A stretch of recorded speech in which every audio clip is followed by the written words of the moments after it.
தேவனே, இந்த நாளை காண செய்த உமது கிருபைக்காக உமக்கு நன்றி செலுத்துகிறோம் ஐயா.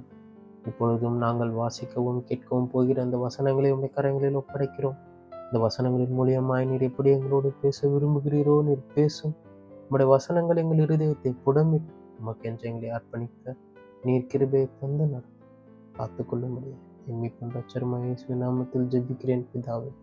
ஆமென், ஆமென். நீதிமொழிகள் 16ஆம் அதிகாரம். மனதின் யோசனைகள் மனுஷனுடையது, நாவின் பிரதியுத்திரம் கர்த்தரால் வரும். மனுஷனுடைய வழிகள் எல்லாம் அவன் பார்வைக்கு சுத்தமானவைகள், கர்த்தரோ ஆவிகளை நிறுத்து பார்க்கிறார். உன் செய்கைகளை கர்த்தருக்கு ஒப்புவி, அப்பொழுது உன் யோசனைகள் உறுதிப்படும். கர்த்தர் சகலத்தையும் தமக்கென்று படைத்தார், தீங்கினாளுக்காக துன்மார்க்கனையும் உண்டாக்கினார். மனமேட்டிமை உள்ளவன் எவனோ கர்த்தருக்கு அருவருப்பான். கையோட கை கோத்தாலும் அவன் தண்டனைக்கு தப்பான். கிருபையினாலும் சத்தியத்தினாலும் பாவம் நிவிர்த்தியாகும். கர்த்தருக்கு பயப்படுகிறதினால் மனுஷர் தீமையை விட்டு விலகுவார்கள். ஒருவனுடைய வழிகள் கர்த்தருக்கு பிரியமாயிருந்தால் அவனுடைய சத்துருக்களும் அவனுடைய சமாதானம் ஆகும்படி செய்யும். அநியாயமாய் வந்த அதிக வருமானத்திலும் நியாயமாய் வந்த கொஞ்ச வருமானமே உத்தமம். மனுஷருடைய இருதயம் அவனுடைய வழியை யோசிக்கும், அவருடைய நடைகளை உறுதிப்படுத்துகிறவரோ கர்த்தர். ராஜாவின் உதடுகளில் திவ்ய வாக்கு பிறக்கும், நியாயத்தில் அவன் வாய் தவறாது. சுமுத்திரையான நிறைக்குள்ளும் தராசும் கர்த்தருடைய, பையில் இருக்கும் நிறைக்கல்லெல்லாம் அவருடைய செயல். அநியாயம் செய்வது ராஜாக்களுக்கு அருவருப்பு, நீதியினால் சிங்காசனம் உறுதிப்படும்.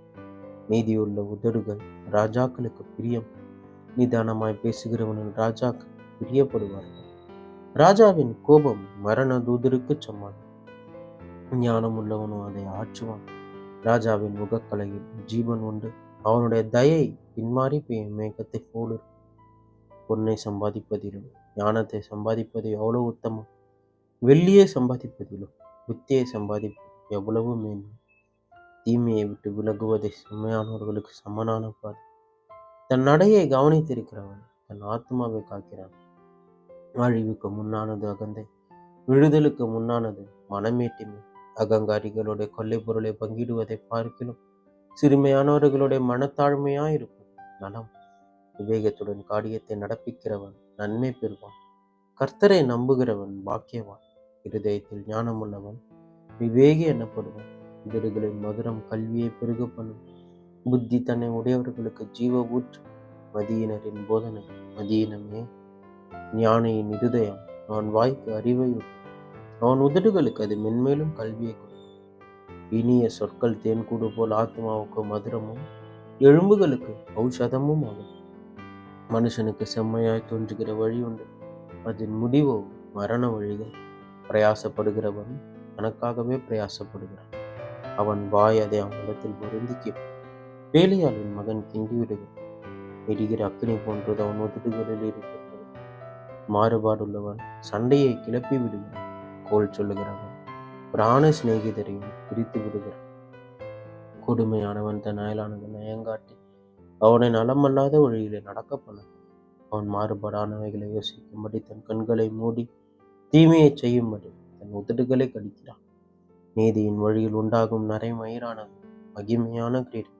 பலவானை பார்க்கிலும் நீடிய சாந்தமுள்ளவன் உத்தமன், பட்டணத்தை பிடிக்கிறவனை பார்க்கிலும் தன் மனதை அடக்குகிறவன் உத்தமன். சீட்டு மடியிலே போடப்படும், காரிய சித்தியோ கர்த்தருக்கு வரும் என்பதை இப்பொழுது வாசித்த கேட்ட இந்த வசனங்களுக்காக உமக்கு நன்றி செலுத்துகிறோம். ஒவ்வொரு நாளும் உமது வசனங்களை கேட்கவும் அதன்படி நடக்கவும் இன்னும் அந்த கிட்டு சேரவும் எங்களுக்கு நீர் கிருபையை தந்து நீர் நடத்த முடியும். நீர் எங்களோடு வரும் நாள் முழுவதும் உடைய கிருபை எங்களை தாங்கி கொண்டு நாங்கள் உண்மை பற்றி கொண்டு எப்பொழுதும் உம்முடைய சமூகத்தில் தரித்திருக்கிறவர்களாய் மாற்றி எங்களை நீர் நடத்தும். நீர் ஆசீர்வதித்து காத்து பாதுகாத்து கொண்டு இயேசுவின் நாமத்தில் ஜெபிக்கிறேன் பிதாவே. ஆமீன், ஆமீன்.